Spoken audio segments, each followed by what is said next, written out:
As former DNC chair, you're well aware of the political landscape in this country. Is there a county more impactful on this Democratic side, especially in this presidential race, than Cuyahoga County?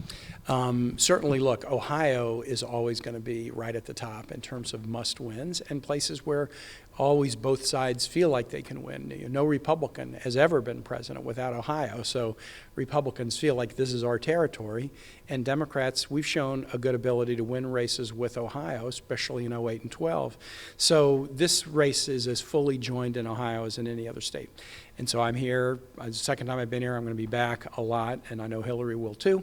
And it's just, today, Labor Day, is that kickoff of the final stretch, and it was so good to be with so many great labor folks and with so many great elected officials making our case. Early voting starts here in just 5 weeks. How's that changed the whole dynamic of these races? Early voting, first, it's so much more convenient for citizens. So it does have the ability to raise participation, which is a good thing for democracy.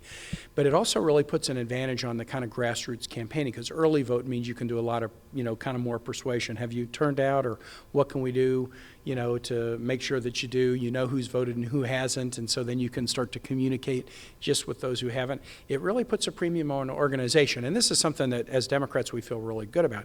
We've got more than 36 offices open in Ohio for the Clinton-Kaine ticket, and they're doing that work every day to contact the voters so that once early voting starts, we can really work to make sure that we maximize our performance. Donald Trump has closed the gaps in Ohio and nationally, but here in Ohio especially. Why do you think that is? Look, I thought this was going to be close. In April of 2014, I encouraged Hillary Clinton to run.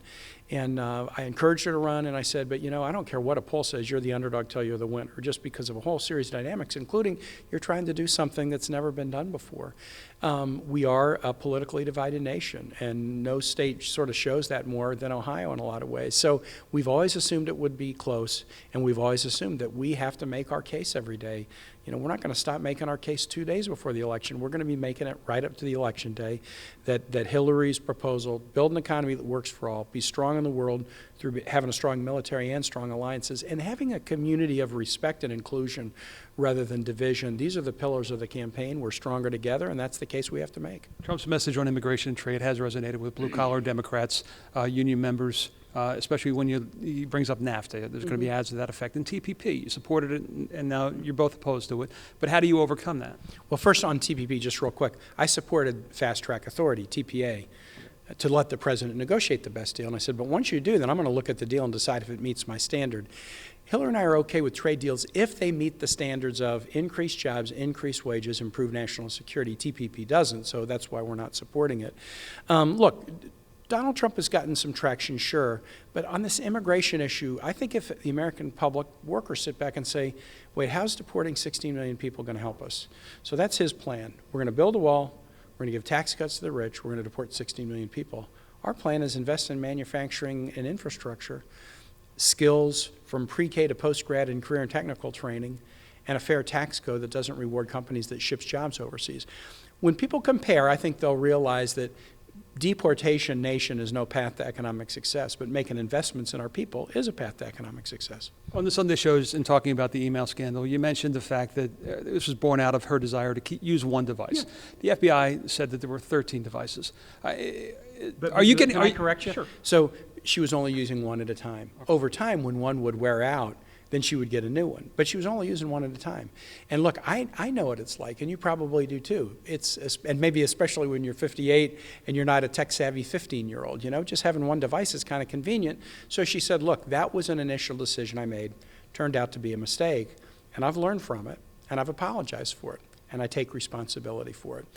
The thing that was interesting, I think, about the FBI report that it came out was, first, it came out because Hillary said, release this to the public. She was calling for its disclosure. And second, when you read the report, it really goes through in pretty elaborate detail why they chose not to take any legal action, why they decided there was nothing more to do. Compare that degree of disclosure with what we're seeing on the Trump side, not putting out his tax returns, or this most recent thing that he got into where the Trump Foundation got fined for making an illegal contribution of charitable money to a politician. and then hiding it by saying it was for something else, and then the truth actually came out. The disclosure standards are very different, and I think the American public still want Donald Trump to answer those basic questions. On the question of the Clinton Foundation, I know they said they're not going to accept foreign donations if she's elected president, but if you've been to a wedding where they yell last call in 15 minutes, everyone rushes to the bar. Should we just get out in front of this right now and say not going to take any? I think it's now, foreign donations as of now, and then as of President Clinton will step aside from his connection to the foundation. So she's taking one step forward right now. The foundation is taking one step forward right now by saying there's no corporations, no foreign connected contributions, not taking them right now. And then if we are successful and are elected, President Clinton will sever the tie with the foundation that he created. Ex-presidents have had foundations. Foundations do an important philanthropic work, just like the Clinton Foundation does good work. But this would be an unprecedented situation of Secretary Clinton becoming president and a former president becoming first spouse. And so at every step along the way, they're taking new steps to make sure that the work of the foundation, that's good work, can go on, but without raising questions about, that people would be concerned about. Real quick in closing, you've owned Virginia. Your reaction to the Richmond endorsement of Johnson and Weld? Well, it's funny. The Richmond paper has never, during the 32 years that I've lived in Richmond, done anything other than endorse a Republican for president. In all of my contested races, my hometown paper has never endorsed me. It's a paper that has a very strong Republican tradition. That's fine. That's their tradition.